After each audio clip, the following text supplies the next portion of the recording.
हमारा करत पर हमारा करत पर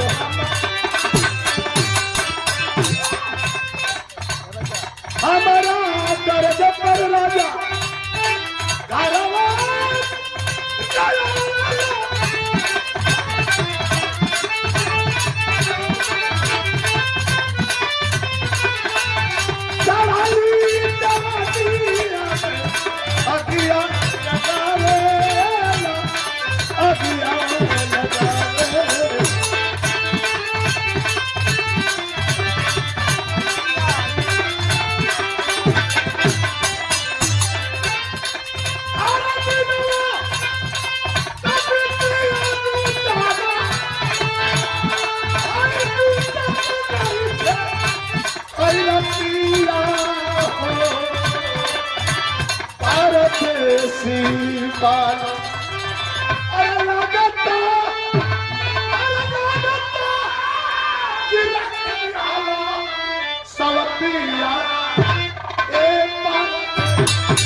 छोटे भाई बहुत सुंदर ढोलक वादक जो रवीना जी के साथ संगत कर रहे हैं, मनोज कुमार बाबू पुरस्कार दे रहा है। बड़ा बढ़िया बिरा सुनौलू हो भाई।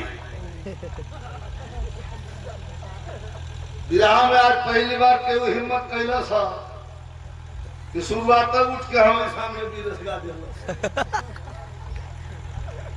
ठीक है, देखा रखा हुआ तनी मनी हिला उला देखो। हम जानी हम 2 साल 3 साल के मुंबई में ट्रेनिंग दे ले,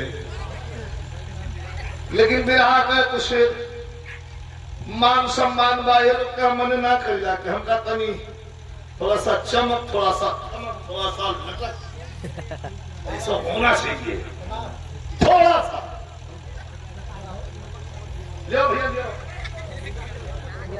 रात भर में गाना बजाना, पहलवान बाबू रात भर में गाना बजाना, गावत गावत रहीला, सोचीला कि एको बात अगर समाज लाए तो हमारे छोटका भैवन के मन में बैठ गई तो हमार बिरहा गावल सफल हो जाएगी। धन दौलत संपदा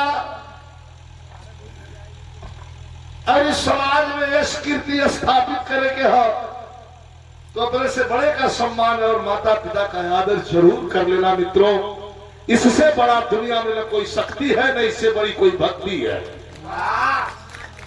इतिहास उठा करके देखिएगा, जिसने जिसने माता पिता की सेवा किया है, अपने से बड़ों का आदर किया है, वो कभी परेशान नहीं रहा है। और जिसने जिसने विमुख हुआ अपने से बड़ों का, बात बात में अपमान कर देना, माता पिता का अपमान कर देना, जिंदगी में कभी दुख से उभरा भी नहीं है। ये हमारा चैलेंज है।